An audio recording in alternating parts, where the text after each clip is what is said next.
नमस्कार, मेरा नाम है कविता दलहन और जागरण संस्कार शाला में आप सभी का बहुत बहुत स्वागत है। मैं हर बार आपके लिए कहानी लेकर आती हूँ और आज की जो कहानी है उसका शीर्षक है अनुभव और जीवन के सत्य। शौर्य गुप्ता अब 12वीं कक्षा में पढ़ रहा है, लेकिन जिंदगी को लेकर भ्रमित है।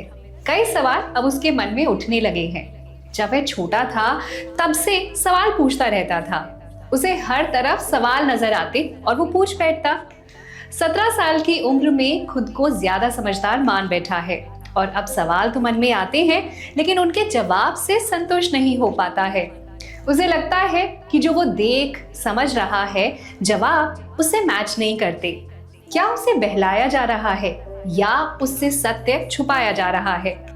अब तक जितना जीवन को करीब से देखा है वो अब उतना बच्चा नहीं रहा कि उसे गलत जवाब देकर बहलाया जा सके। उसे सच समझ में आने लगा है।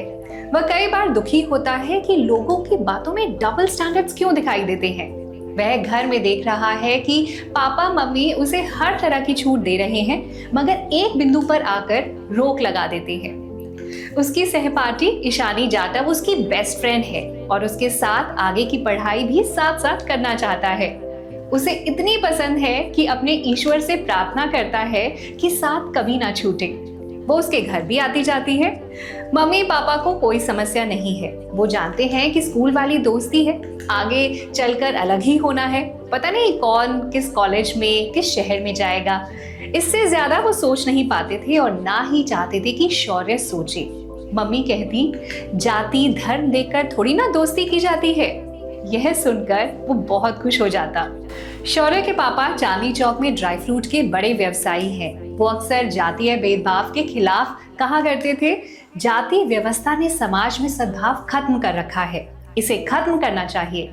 इस युग में कौन मानता है ये सब? शौर्य ये सब सुनकर बहुत खुश होता। कितने उदार सोच के हैं मम्मी पापा। मम्मी उसे अक्सर सही गलत का पाठ पढ़ाती थी। उसे अखबारों की वो खबरें पढ़कर बताती थी कि कैसे एक रिक्शा चालक या सब्जी वाले का बेटा बेटी बड़ा अधिकारी बन गया। तुम लोग तो अभाव नहीं झेले, इत्यादि बातें। उसके घर मेहमान आते वो भी ऐसी खबरों की चर्चा करते और अभावग्रस्त सफल बच्चों की प्रशंसा करते। लेकिन कभी उसके पेरेंट्स की महफिलों में ऐसे उदाहरण वाले लोग शामिल ना हुए। उनसे एक दूरी हमेशा रही। उसने पापा से एक बार हैरान होकर पूछा, तब ढाका लगाते हुए जवाब दिया था, हाथी के दांत खाने के कुछ और दिखाने के कुछ और होते हैं। उसने अपनी मम्मी से पूछा था कि क्या कोई उस अभावग्रस्त किंतु सफल लड़के के साथ अमीर परिवार अपना रिश्ता जोड़ सकता है? मम्मी का जवाब, दोस्ती के लिए जाति धर्म हैसियत नहीं देखता समाज। रिश्ते जोड़ने के लिए ये तीनों चीजें ध्यान में रखी जाती है। शौर्य अवाक रह गया। इस कहानी को लिखा है अमृता सिंह ने। और अब किशोरों के लिए सलाह। किशोरों को ये समझना होगा कि लोगों के अपने विचार भी परस्पर विरोधी हो सकते हैं, क्योंकि मनुष्य सामाजिक विरोधाभासों का हिस्सा होता है। इन वास्तविकताओं का सामना करने पर निराशा या भ्रम की भावना से ग्रसित होने से अच्छा है सामाजिक जटिलताओं और विश्वास प्रणालियों में द्वंद्व जैसे विषय के बारे में चिंतनशील चर्चा में शामिल होना। किशोरों को अपने विचारों और चिंताओं को सम्मानजनक तरीके से व्यक्त करना भी सीखना चाहिए। तो चलिए अब बात करते हैं माता पिता के लिए परामर्श की। आप जो उपदेश देते हैं और जो व्यवहार में लाते हैं उसके बीच में अंतर होने पर किशोरों में भ्रम पैदा होता है। माता पिता को किशोर वय के बच्चों के साथ पारदर्शी चर्चा करनी चाहिए। आधुनिक समाज में जाति वर्ग और रिश्तों के बारे में अपनी मान्यताओं की जटिलताओं को स्पष्ट करें, साथ ही अपनी सोच के अस्पष्ट पहलुओं को स्वीकार करें।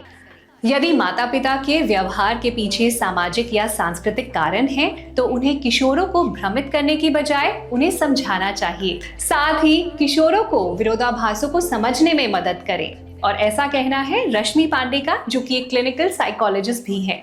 हेलो दोस्तों, मैं हूँ कविता आपके साथ जागरण संस्कार शाला में। और दोस्तों, जागरण संस्कार शाला लेकर आया है देश का सबसे बड़ा टीनेजर ओपिनियन पोल। जल्दी से नीचे दिए गए QR कोड को स्कैन करो या लिंक पर क्लिक कर आसान से सवालों का जवाब दो और बता दो सबको कि तुम किन किन बातों पर क्या क्या सोचते हो। तो आज ही बस इसी समय हिस्सा लो जागरण संस्कार शाला के टीनेजर ओपिनियन पोल में और मौका पाओ आकर्षक इनाम जीतने का।